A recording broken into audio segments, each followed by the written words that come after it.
올해 저희 교회 주제 오직 예수 총력전도, 이 주제를 설정하고 기도를 해 보았어요. 오직 예수, 오직 예수, 예수에 대한 분명한 확신과 믿음이 있어야 되는데, 오직 예수 되어야 총력전도 나가는데, 전도하지 못하는 이유는 예수에 대한 고백과 확신이 희미하기 때문에. 그래서 우리에게 먼저 선행되어야 될 것은, 내가 그래도 예수 믿는 사람인데 확실히 예수를 믿어야 되지 않겠는가. 세상에 다른 종교도 있는데 다른 종교, 자기가 좋아하는 종교 따라가면 되지 않겠는가. 그런 생각하면 안 되고, 나는 예수 믿는다, 예수만이 인생의 해답이다, 예수를 믿어야 구원을 받는다, 오직 예수라는 확신이 있어야 전도가 되고 전도의 동력이 나타나는데 라는 생각을 하게 되었습니다. 오늘 말씀에 나오는 니고데모, 이 사람이 어떤 사람이었는가? 오늘 니고데모는 말씀해 보니 바리새인이라고 말씀합니다. 바리새인은 당시에 가장 대중적인 사람들이 바리새파 사람들이었어요. 당시 유대인 사이에는 사두개파, 바리새파, 에세네파 3대 계파가 있었는데, 사두개파는 성전을 중심으로 한 제사장 계열이고, 바리새파는 율법을 중심으로 한 율법을 연구하고 가르치고 율법대로 살아가고자 힘썼던 사람들이 바리새파 사람들이었어요. 사실 이 사두개파와 바리새파가 합쳐서 예수를 십자가에 못 박은 거예요. 그 중에서 바리새파가 더 대중적이고 많은 숫자를 가지고 있었어요. 에세네파라는 것도 있었는데, 이들은 제도권에서 벗어나 광야에서 금욕생활을 하며 말씀에 실천했던 자들이고, 에세네파의 대표적인 사람이 세례 요한이라 할 수가 있습니다. 그런데 유대 사이의 대부분을 차지했던 바리새인 중에 한 사람, 바로 오늘 예수님을 찾아온 니고데모였다는 것입니다. 그리고 니고데모를 가리켜 유대인의 지도자, 이렇게 말합니다. 이것은 바리새인 중에서도 상류층 바리새인이었다. 그래서 니고데모는 당시의 공회였던 산헤드린 공회원이었을 것이다, 이렇게 말하고 있습니다. 그래서 오늘 예수님을 찾아온 이 바리새인 니고데모는 유대 사이에 잘 적응되어서 영향력을 끼치며 부족함 없이 성공적인 인생을 살아가던 사람이었습니다. 이 사람에게 아무 부족함이 없었어요. 이 사람이 살아가는데 아쉬운 것 아무것도 없었어요. 그런데 이 사람이 예수님을 찾아가죠. 예수님은 항상 먼저 찾아가는 분이셨는데, 니고데모가 이번에는 예수님을 먼저 찾아옵니다. 그리고 랍비여, 우리가 당신은 하나님께로부터 오신 선생인 줄 아나이다. 하나님이 함께 하시지 아니하시면 당신이 행하시는 이 표적이 아무나 할 수 없음이니이다 라고 아주 예의 있게 지적인 사람답게 예수님께 말씀을 전해드립니다. 예수님을 향하여 랍비어라고 한 것은요, 겸손하게 예의를 다 갖춘 거예요. 하나님께로부터 오신 선생인 줄 아나이다라는 것은 그렇게 믿는다는 거예요. 이 니고데모는 예수님을 관찰했어요. 긍정적으로 관찰하고 예수님의 말씀을 듣고 내린 결론은 예수님은 하나님께로부터 오신 분이다라고 믿었던 거예요. 그리고 이 사람이 밤에 찾아온 것은 자신이 밤에 찾아올 수밖에 없었던 사회적 신분이 부담된 것이기도 했지만은, 모든 일과를 마치고 밤늦게라도 찾아갈 수밖에 없었던 열심히 그 속에 있었다고 볼 수도 있잖아요. 그래서 이 모든 것을 보면 니고데모는 겸손한 사람이었고 진지한 사람이었고 예의 있는 사람이었어요. 더하여 실천력과 결단력을 겸비한 사람이었어요. 오늘 니고데모가 예수님께 랍비여 우리가라고 하면서 우리라고 표현하지 않습니까? 니고데모는 자기가 본 예수님을 주변의 바리새인들에게 말해 보았을 거예요. 그런데 주변의 바리새인들이 니고데모의 말을 듣고, 맞다, 내 말이 맞다, 나도 예수를 그렇게 생각한다라고 동의해 주었을 거예요. 그러나 예수님을 찾아온 결단과 실천력은 니고데모 한 사람뿐이었어요. 니고데모는 결단의 사람, 용기의 사람이기도 했던 것입니다. 그런데 니고데모가 아무 아쉬움이 없었던 성공적인 사람이었지만은 왜 예수님을 이렇게 갈급함으로 찾아왔던 것일까? 그 속에 세상이 줄 수 없었던 영적인 갈급함이 있었기 때문이었던 것이죠. 이 갈급함은 세상의 지위가, 세상의 성공이, 세상의 물질이 채워줄 수 없는 것이었어요. 이러한 결단과 겸손을, 그리고 갈급함을 우리는 배워야 합니다. 여러분, 예수 믿는 것 저절로 확신이 찾아오는 것 아니죠. 저절로 믿음이 커지는 것 아니죠. 저절로 예수 잘 믿게 되는 거 아니죠. 여러분 원해야 되잖아요. 여러분 속에 갈급함이 없으면 어떡하겠어요? 예수 잘 믿고 싶다, 예수 제대로 믿고 싶다, 이런 갈급한 마음이 여러분 속에 있어야 되지 않겠습니까? 그리고 그것을 실천하고 결단해야 되지 않습니까? 오늘 니고데모가 이러한 실천력과 갈급함과 결단력이 있었다는 것입니다. 이러한 니고데모를 보시고 예수님이 그의 마음과 속을 다 아셨어요. 그래서 예수님이 진실로 진실로 내게 이르노니 사람이 거듭나지 아니하면 하나님 나라를 볼 수 없느니라. 니고데모의 정곡을 찌르는 말씀을 해주시는 거예요. 진실로 진실로는 진실을 말한다는 거예요. 하나님 나라를 볼 수 없다는 것은 하나님 나라에 들어갈 수 없다는 말과 동일한 용어예요. 그런데 여기서 가장 중요한 말은 뭘까? 거듭나지 아니하면. 그렇죠 여러분, 새롭게 변화되지 않으면, 다시 태어나지 않으면, 오늘 이 말씀은 위로부터 태어나지 아니하면 하나님 나라를 볼 수 없다는 거예요. 니고데모가 갈급함 가지고 찾아왔죠. 그 갈급한 마음을 예수님이 멋있는 말씀으로 탁 채워줄 줄 알았는데 예수님이 하시는 말씀이 다시 태어난다, 그러지 않으면 하나님 나라 들어갈 수 없다. 니고데모의 사고를 한 차원 높여서 사고할 수 있도록 예수님께서 그의 사고를 이끌어 주시는 거예요. 여러분, 니고데모도 예수님 알고 있었죠. 그래서 예수님 찾아온 거예요. 사람은 나름대로 자신의 이해 속에서 예수님 믿어요. 자신이 이해한 만큼만 믿어요. 그런데 여러분이 이해한 게 맞습니까 여러분? 어떤 사람은 작게, 어떤 사람은 크게. 여러분이 예수님을 어떻게 이해합니까? 예수님이 이해하는 것보다 더 중요한 것은요, 믿는 거예요. 믿어야 알게 되잖아요. 믿어야 제대로 알게 되잖아요. 그래서 예수님을 제대로 만나고 제대로 믿어야 영적인 갈급함도 채워지는 거예요. 아는 것이 채워줍니까? 여러분 지식이 채워줍니까? 예수님 만나고 거듭나는 것이 훈련으로 됩니까? 경험으로 됩니까? 예수님 만나야 영적인 갈급함이 채워지게 되는 줄로 믿습니다.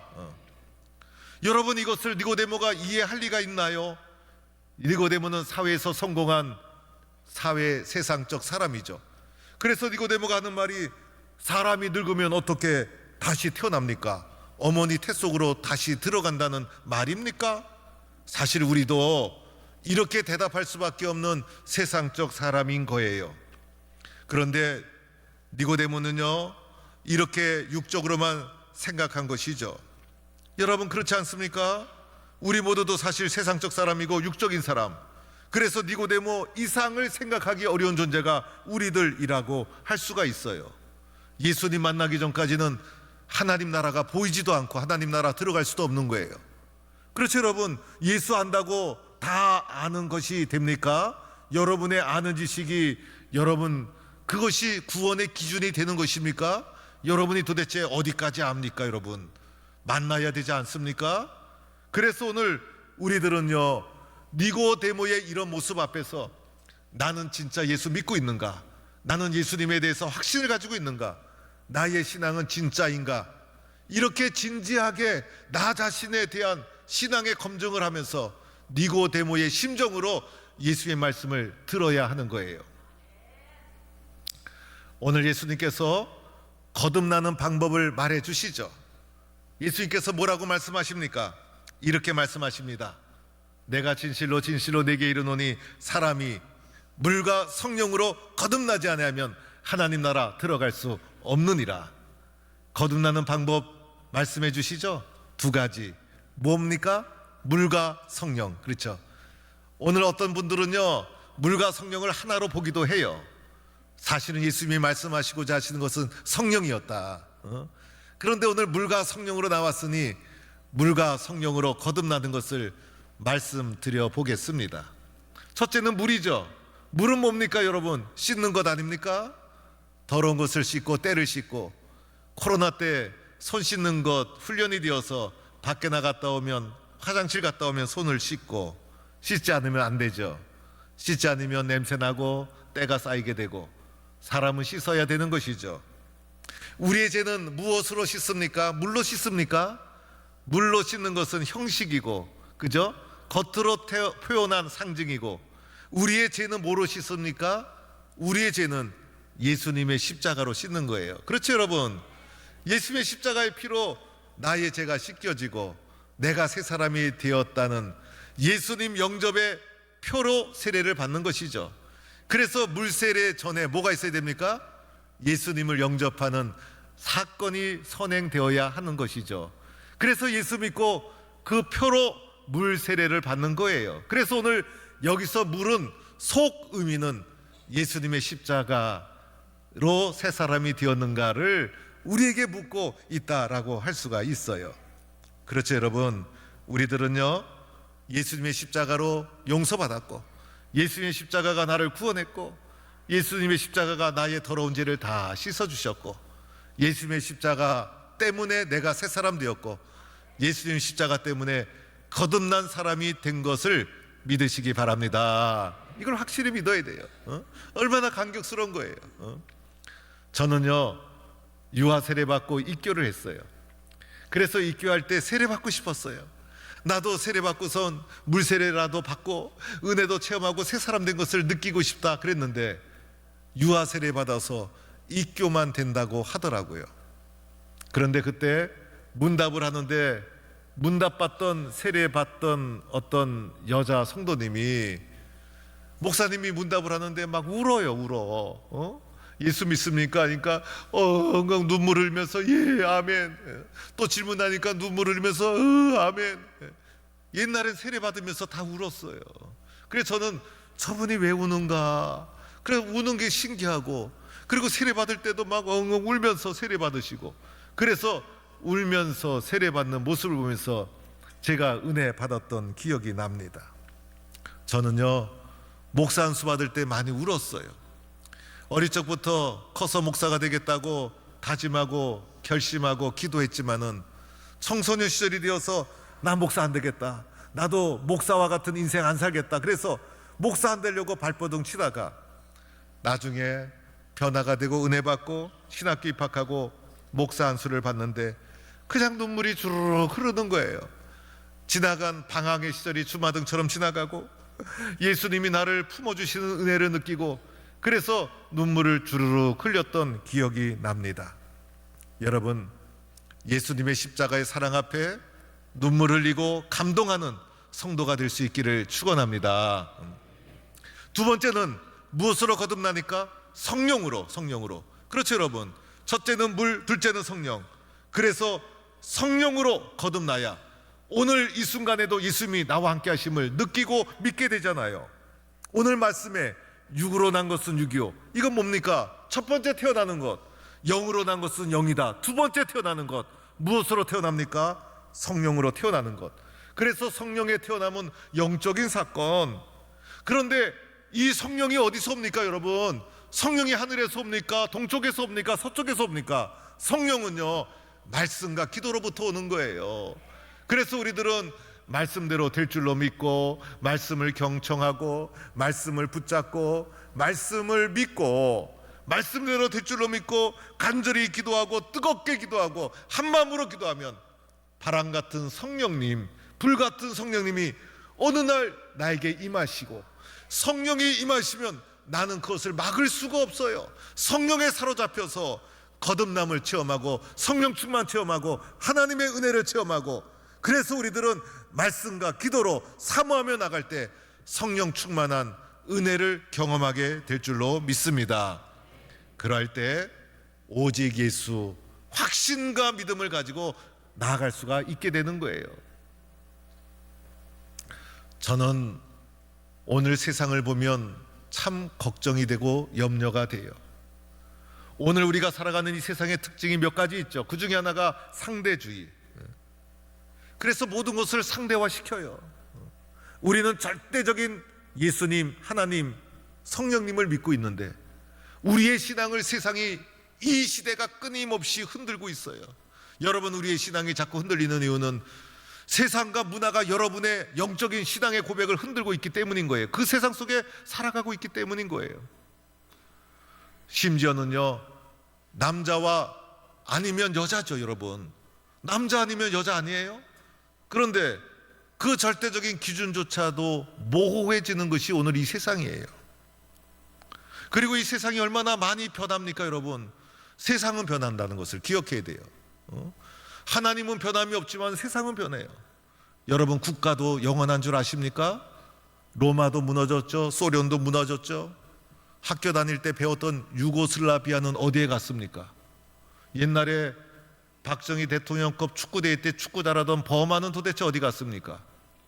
그래서 나라도 다 망해요. 나라도 망할 수 있다는 것을 기억해야 돼요. 여러분, 그 큰 기업들이 오래 갑니까? 대우는 어디에 갔고 국제상사는 어디에 갔습니까, 여러분? 기업도 오래 가지 않아요, 여러분. 그래서 세상은 끊임없이 변하는 거예요. 이 끊임없이 변하는 상대적인 세상 속에 정처 없이 세상을 쫓아가다가 우리 인생은 지치고 쓰러지고 낙심하며 끝나는 것이 우리의 삶이에요. 우리의 삶이 불안하고 두려운 이유는 상대적으로 변하는 세상을 따라가기 때문인 거예요.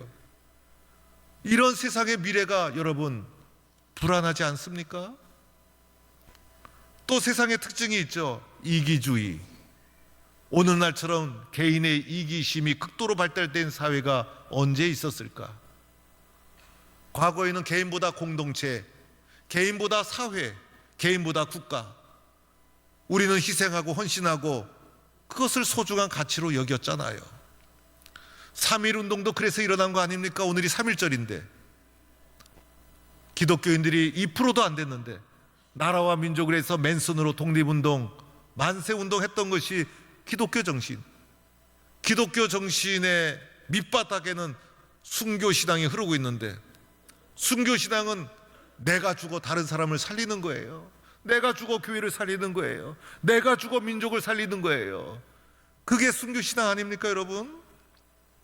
그런데 오늘날에는 개인의 이익만이 극도로 발달된 오늘 이 시대에 미래가 걱정되어집니다. 또한 오늘 이 시대는요, 영적 혼란의 시대. 왜 이렇게 영적으로 혼란한지, 왜 이렇게 가짜가 범람하는지, 이만희는 뭐고 문선명은 뭐고 정명석은 뭡니까, 여러분? 그리고 이상한 사람들이 너무 많아요. 그리고 TV에서도 무속적인 것이 막 방영이 되고, 목사 숫자보다 무속인 숫자가 더 많다는 것이 오늘 한국 사회예요. 우리나라 사람 너무 분별력이 없어요. 미신적인 기질이 너무 많아서 옳고 그름을 분별하지 못하고 너무 무속적이고 미신적인 것에 쉽게 휩싸이는 것을 보게 됩니다. 여러분, 이만희가 김영걸 목사보다 잘난 게 뭐가 있습니까? 우리나라 사람 가짜 너무 좋아해요. 동남아에 가보면 짝퉁시장에 한국 사람이 바글바글 돼요. 물론 저도 뭐 하나 사오긴 사왔지만은.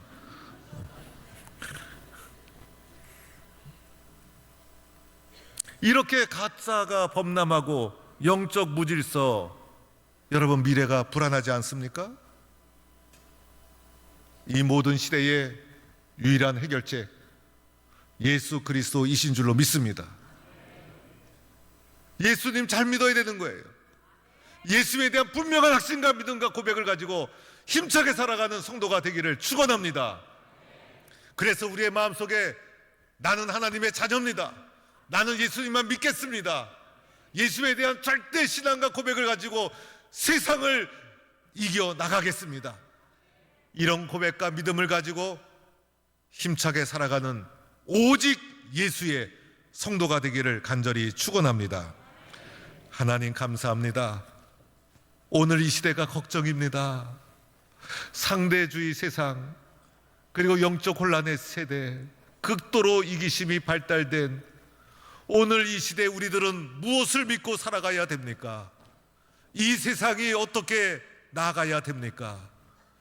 예수 그리스도에 대한 분명한 확신과 믿음을 가지고 나를 지키고 교회를 지키고 세상을 지키고 민족을 지키는 하나님의 사람 되게 하여 주옵소서.